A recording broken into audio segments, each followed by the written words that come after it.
Hello and welcome to this video. Oh, it's so nice to have a little bit of a break in the rain. Gosh, March was a really difficult month weather-wise. It was just pouring down, as I mentioned in the previous video. And April led us into yet another storm. After the rain gave us grace of a week and allowed things to just start drying out on the land, April came around with another storm, and it has been, I think, 3 days now that it was raining. Today is the first day. You can see it's overcast still, but at the moment, no rain. But with this last storm, the land was completely saturated and is completely saturated again. I was so tired of all of the rain and opening my door and having raindrops drip on my face that for the last month I have been working on a pergola project. It has had some ups and downs, and if you've been following the channel for a while, you will know that I've had lots of ups and downs with all of my construction. And the pergola project was unfortunately no different to the rest.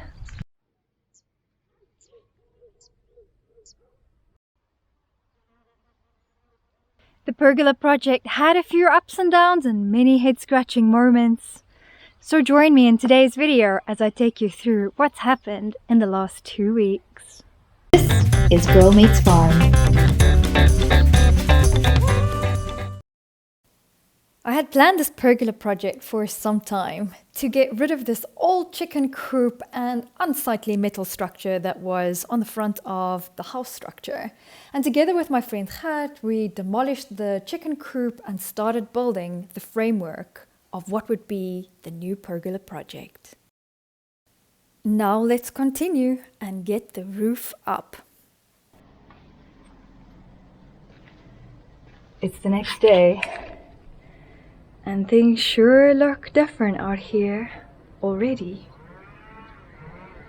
Thankfully we have another day without rain, but we had some frost overnight, so at the moment all the frost is melting and it has left the wood a little bit wet.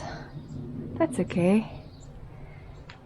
So what I'll do this morning is just continue the last section of the bug treatment, and whilst I'm doing that I'm also going to be wiping down the wood, well, where I'm working for sure, and then the sun should hopefully dry this out before we do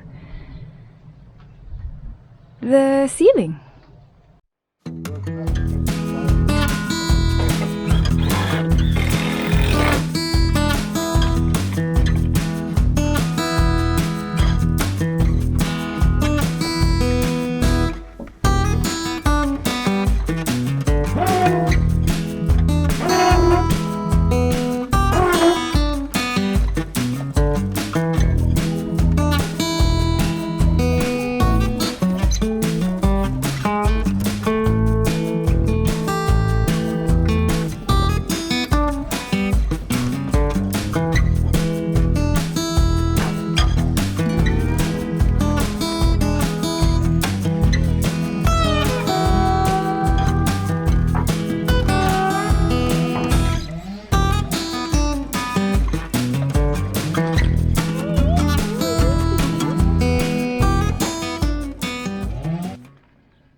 We're currently racing against the rain.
as it's starting to rain.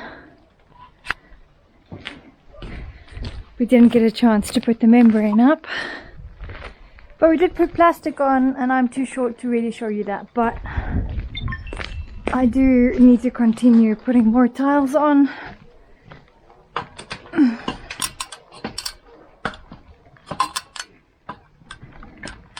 To keep the sheeting down so that the wood stays protected. And that's what I'm going to be doing now, quickly, before the rain really hits hard. But isn't this amazing? I've got somewhere dry! Amazing. I better hurry.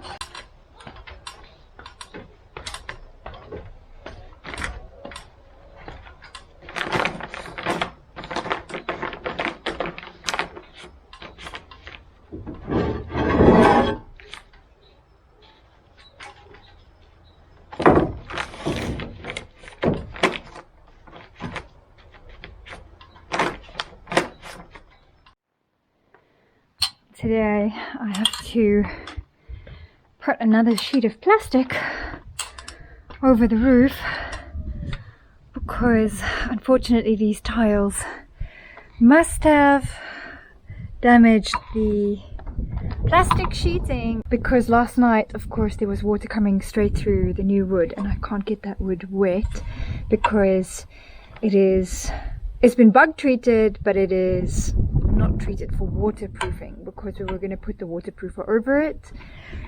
Of course we didn't have enough time last night to finish the waterproofing, so the plastic had to go over. I can see it standing, the water I mean, a little bit on the roof, but that's only because the plastic is not straight. But for the most part it seems to be running off as it should be, which means at least our elevation downwards is correct, the little slope. It's a very slight slope, but you can probably see it from here as well, as the tiles on the edge there goes from high to low.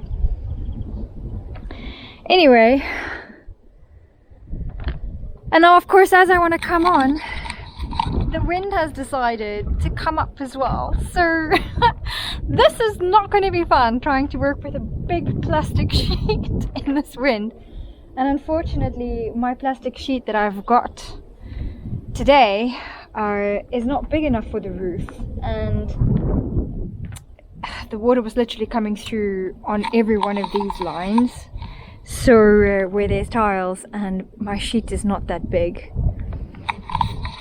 Today is Sunday and nothing is open, well, not close by anyway, so I have to work with what I've got and then hope for the best in terms of the wood. Yeah, I made it on the roof.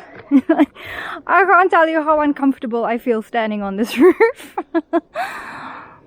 It freaks me out a little bit. I mean, I do know that the wood should be able to support me, but it still freaks me out, and it is not as if it's dry. There is pools of water lying everywhere, so of course water, plastic makes for a very slippery situation. We'll have to just do our best.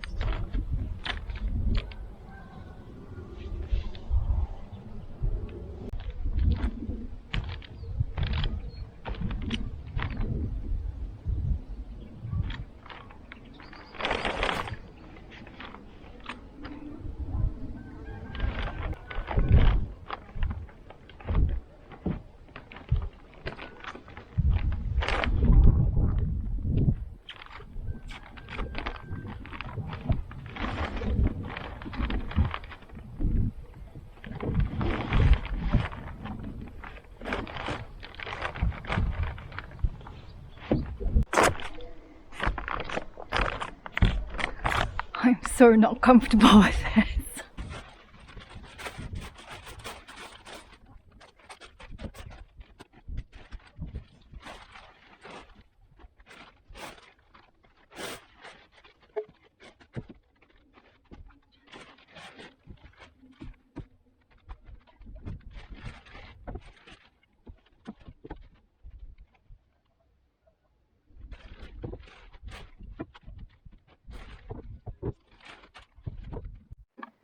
fix the edging now, but this is gonna have to do for now. We've got rain coming for another 2 weeks, so I hope this lasts. Happy to report the second plastic worked to solve 98% of the leaks that were here. I just noticed they're still coming through here, but that's where we don't have the second sheet over.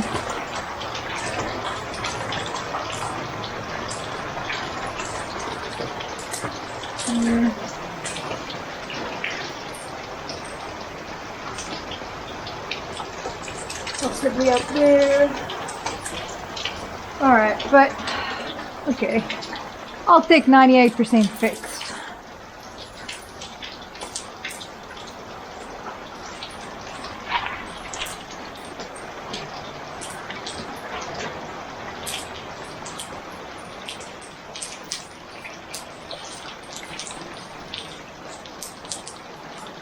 Gutters will definitely have to be the next investment.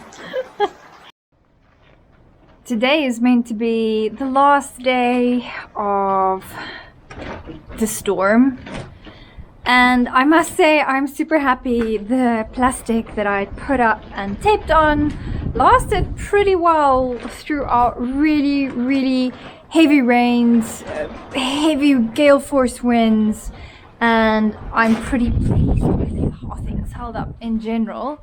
And now on the last day we're starting to come undone a bit. Things are really wet even in the middle sections of the, let's call it the wood ceiling, but hopefully we can dry out tomorrow, and then tomorrow, which is Sunday, and Monday we're going to be putting on the membrane, which is the first dry day of next week, and hopefully things can dry out a little bit before I will then put the stain on this wood, and then it will be protected. So yeah, please plastic, hold a little bit longer. You can see the stormy weather is not quite done with us, and we still have some rain. There's actually a little bit of rain falling at the moment, but hopefully soon, hopefully today, this will be the end. It's lasted pretty well. Hey Freya, what's happening?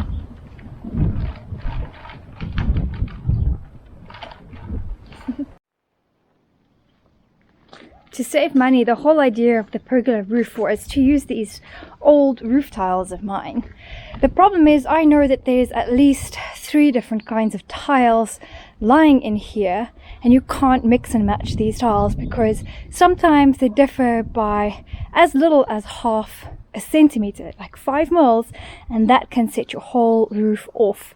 So I need to first sort them into their various piles. I think this is the number that I'm going to be using. By number, I mean that every single tile has literally got a number code on them, and I have to match. So this is the pile of the Qs, as I'm calling them. And so far I only have 40 tiles. And the others that I've so far been able to sort, they all, what's interesting is that they all have the Latin numbers the same, so 49, and this number varies on all of them, and the first number varies on all of them. So my pile over there is the Q49s, this is the 149, and this is the B49.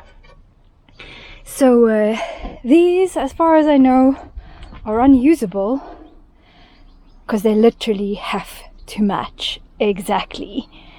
Whether I have approximately 290 tiles, I think is what I need for my pergola, if my math was correct. Whether I have 290 Qs, that is the question. So today was meant to be a day of no rain, our first day of no rain, but already some drops has fallen, and I think we might get a shower later. But I have been able to sort all the tiles into groups where they belong, with the trusty help of my very good helper. The bad news is there's more categories of tiles than I thought. So I was trying to get 300 cues. I will give you the counts just now, but I will, spoiler alert, that there's definitely not 300 tiles there. Anyway, those are my cues. This pile here is my original tiles. I still have to move those two to this section of new tiles that does not fit anything. There's about 200, maybe 205, 210 tiles in this pile. Then there's this stuff that I can't use because it doesn't fit with anything. Cut tiles. And sadly, a lot of these cut tiles are cues. And then we have the B's and the I's, or the L's, or the I's, or the ones, because I can't figure out what that first number is. It could be an I, it could be an L, it could be a 1, but there's those. Now let's count. So I need approximately 300 tiles. Count wise, there's 120 cues. There's approximately 200 very old tiles, which in retrospect I probably will not use because they're really brittle, and also a lot of them have cement tied to them, which one could probably get off, but the brittleness is not something that I should probably be reusing. Group B has 104, and group, let's call it 1, has 115. Now the big question is, can I use 1 L or I, B, and Q together? Because together they will give me the 300 odd that I require. And their codes, so every set of tiles has a code, and obviously I call them the Q's, the B's, and the L's, but their actual number is over there. I'm not sure if that's going to come up on camera, but that is a Q49 and a V. This is a Q. This one, to try and do this with one hand, is the B. Same number at the end. And this one is the LI, or 149V. They all have the same sequence, except the first number, as I mentioned before, is different. Now, the $1,000,000 question is, how different exactly are they? Can I use them together? Because then I will have my 300 tiles. At first glance, they look very, very similar. They have the same ridges in the same place. The spacing looks pretty even Steven. And if we turn them around,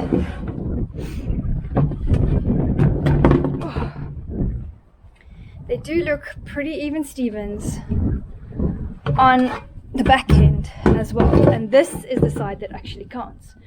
Now, if you've spotted these numbers, you might be asking, what is their significance?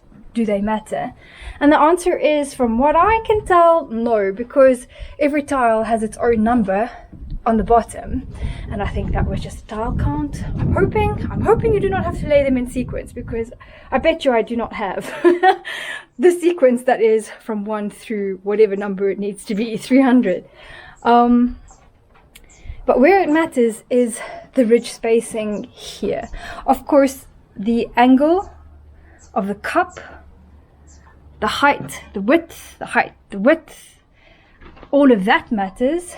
The angle here matters. All of these ridges matters. And just from sight, it looks like there's a little slug in there or something. Ew. That matters. But to make doubly sure, I'm going to grab the measuring tape and see if this works. And if it does, oh, I've just noticed here, these may have already broken off. So it seems like there's an extra ridge over there. And some tiles have that broken off. Oh dear. That could also play a big role in these tiles. Let's first do the measurements, and then if I have overridge, of course, and there's only a couple, like a handful that don't have that ridge, that could work. And of course, I have loads of tiles currently keeping the plastic on the roof. Let's say, for argument's sake, maybe that will account for maybe another 5 to 7 tiles for each category, because I just pulled out tiles and all of this was mixed up before, so they weren't actually grouped. I just pulled out tiles from all the groups to use, so let's say there might be 5 or so that I can add to all of these groups. Alright, let's measure. So great news, I've just measured all the important areas here, here, the height, here, in between, there, there, and they're all equal. So that means that I can use these tiles together. I just have to make sure that they all have that end ridge cap. We may have a problem. If you're new to the channel, you may have been wondering why these old styrofoam boards were covering this area, and that is because this is the area where my waste and water pipes come out from the house over there, and they're really high, as you can see here. So this is a very thin piece of concrete that covers where the pipes exit. Literally in the middle of that slab there, you can actually see the difference in the concrete. Now the reason that this is here is because I need an entry point. I think about a year ago I had a really terrible situation with the waste, and it was just overflowing every time I flushed. And the reason for that I also know, because we've had to dig up this whole septic line. I've lost count how many times. I think it was 3 times, maybe 4 times, I don't know anymore. Because these pipes go all the way here through the gate, they curve around to go into the septic system tank, which is over there where the blue styrofoam is sticking out over there, the XPS boards.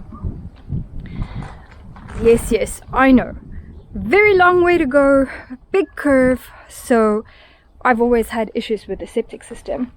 The reason this place looks the way it does, and why I can't actually, falling over stuff, why I can't make it nice and pretty, is because I know that I'm gonna have to dig this up again, because the issue lies in this section here to here. It's about a 1.5 to 2 meter section that was bedrock.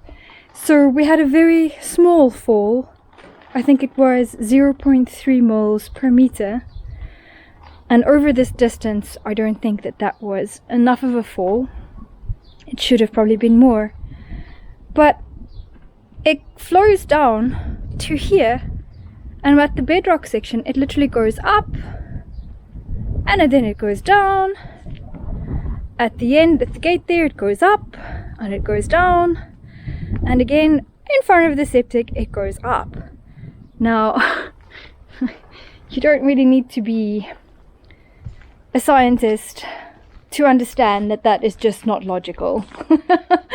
Water likes to take the easiest route, and if you're going to give it any kind of resistance, if that flow is not strong enough, it's just going to stay there and run back the way that is easiest to go, which is that way.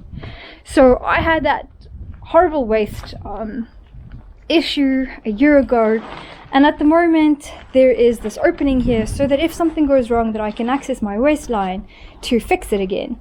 So the idea here is that not only will I need to open this up again and again have a terrible looking courtyard, because I need to bring a digger in to dig up the whole track so that we can fix any issues again, especially that bedrock section. But I want to put some kind of access box here as well, which means that it is definitely playing on what I can use as a base floor in what's going to be my patio. I can't cover that up completely because I always need access to that. But the problem is it is so high on the surface that I can't really cover it with much. I don't have a lot of room to play with. So this is the conundrum, and this is why this area looks the way it does, because to be frank, I just couldn't be bothered, because I know it's just gonna have to be dug up again. Good morning. It's a beautiful morning out here, the first one in a very long time. We have blue skies, but do not let this fool you, because it's freezing out here. Yesterday was a Lisbon day for me. Shiva still goes for his acupuncture once a month in Lisbon, and boy do those days take it out of me. As I was driving to Lisbon, I saw that the Serra Estrela was still full of snow, which will explain this biting cold in the air.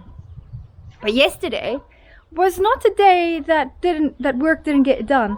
While I had to take a trip to Lisbon, Kat came around and did a lot of work around here. Let me show you. He managed to put the membrane on, the insulation and the rippers. This is just a sample row of tiles to see what it will look like in the end. But he managed to do quite a bit of work on this roof yesterday. And today I need to try and wash some of the tiles that are going to go on the roof off, so that today we can actually finish the tiles on the roof, and that is today's job. So let me get at it and hope that I get some done before he arrives this morning. Oh, before I forget, yes, I'll need to put something over that because that is rather unsightly. So I don't know, I'm thinking about a wooden layer or some kind of fascia boards. Fascia boards aren't really a thing here in Portugal, but I will figure something out that makes sense to put up there, because like so many of you guys did point out, I need gutters.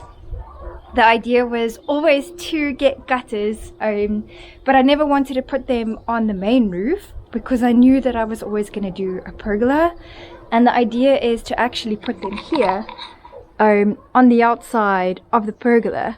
How they're exactly going to run, I'm not 100% sure. What I mean by that is I'm not sure if I want the downpipe that side or this side. That side would make more sense, but it would be more in the way. So yeah, I'm not sure. Also, I need to figure out the design of what I'm going to be doing with these two rooms at some point, but I don't have to do that before I put the gutters up. The idea is that this side of the roof, yeah, it's pretty early, so that is why the sun is in your eyes. This side of the roof, the gutters will go somewhere. I will probably have some kind of storage system for rainfall here, but we get so much rain that an IBC tank is definitely not going to be enough. But I don't really have space for a big IBC here, so I'll probably find some cylindrical water preservation tank, not unlike those, but a lot bigger than these ones. These are actually, I think, used for olive preservation, but I have not used that for that. And then the fall at the back of the roof, so the side going the other way, I actually want to redirect all gutters into an IBC in my olive courtyard in the back corner over there, so that I can water that little garden in the future. So yeah, the idea is to to get some gutters up when budget allows. I'm a bit limited for space because I still need to clean that up, but I just want to get 25 done to get going, and then I'll make some more space because I just need some done before Gert arrives. Let's get at it.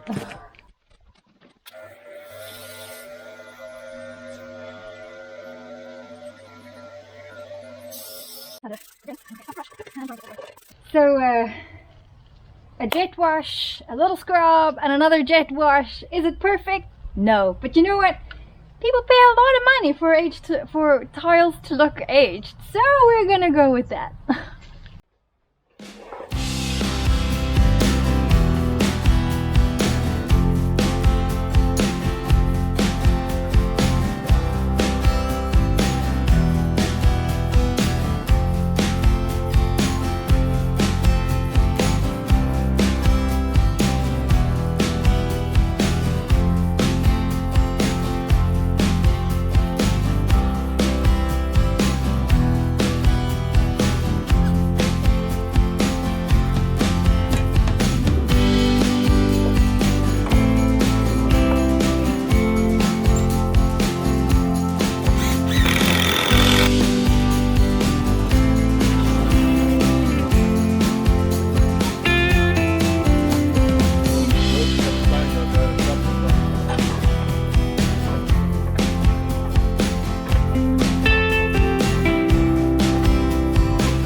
Gert has left and I'm doing some cleanups, and the structure is now complete. Well, complete almost pretty much from Gert's point of view. The big structure is up. I still have to do lots of little things like painting and finishing on the actual woodwork, also the light fittings, but thankfully Gert also did all the electrical work for me. So the cables are there, there's a light fitting here and a light fitting there, 2 plugs here and another plug over there, and everything works, which is amazing. And so far so good, everything is holding well. We ran into quite a few issues with this roof, and let me go up on the ladder to show you, although I don't think I will be able to show you exactly the issue, but maybe you will see. So, eagle eyes. Isn't it pretty how all the rows are so beautiful and neat and tidy? Yeah, I love that too.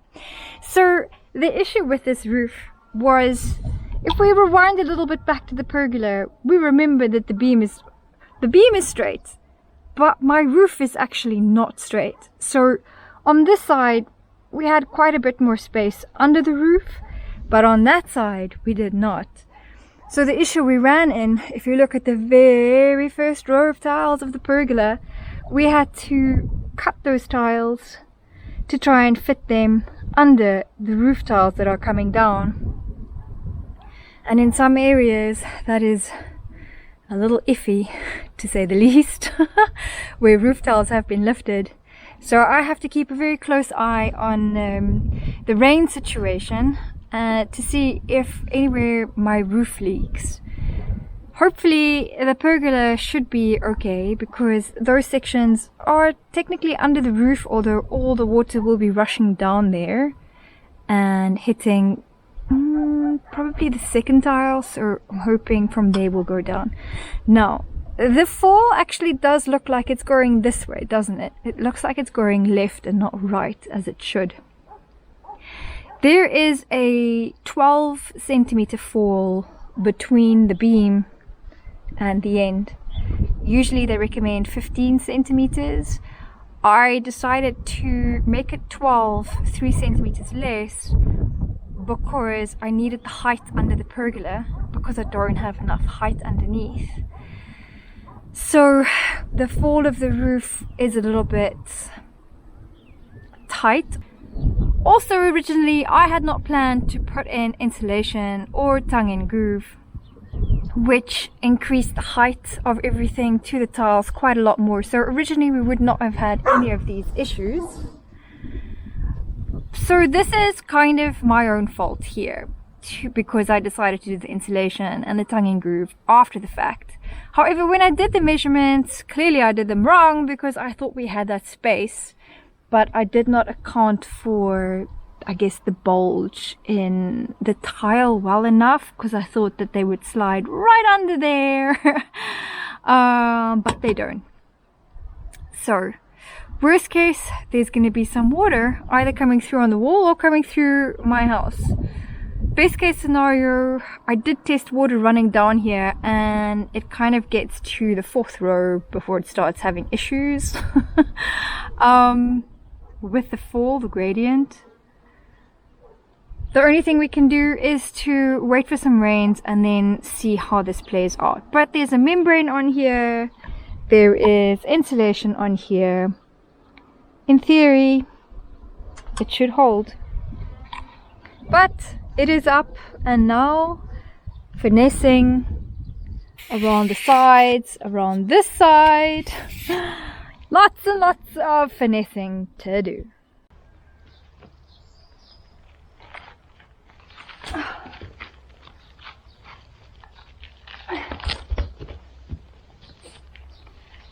Oh.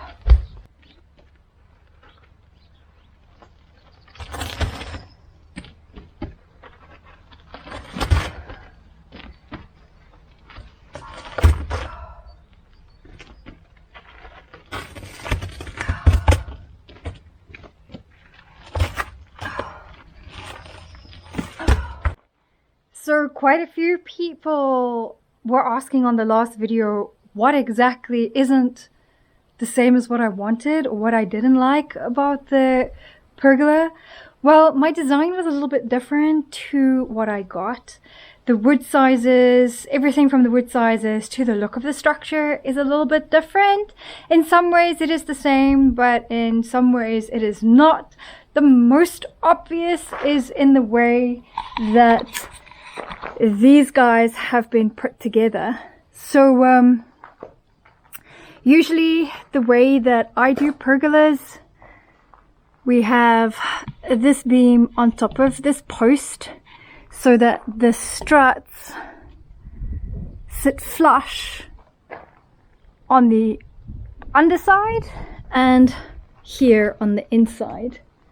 So at the moment, that's why this is not particularly something that I was expecting, but it's not like we can change it now, because there's, yeah, just because it is different. So it's just something that I'm gonna have to get used to, really. Yeah, a lot of people love this. My mom loves this design. I don't. But like I said, it is just something that I will get used to cover up that this meets in the front. I think what I'll do is I'll hang some pot plants or something over here to make this look a little bit nicer.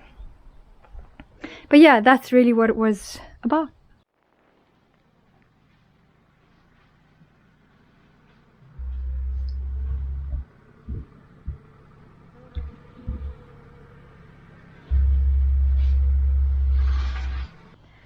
The video turned out a little bit longer than I'd expected, so it's gonna have to be another video next time in follow-up on how the painting turns out and some other issues that I experience, so stay tuned. Please leave me likes if you enjoyed the video, comments if you've got any tips for me about the pergola or anything else you've seen in this video, or just to say hi. And if you would like to see more on the pergola project and see what I do about it, please do subscribe. Thank you so much for watching.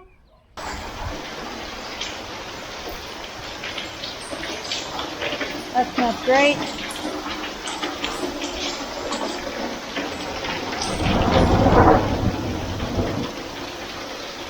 And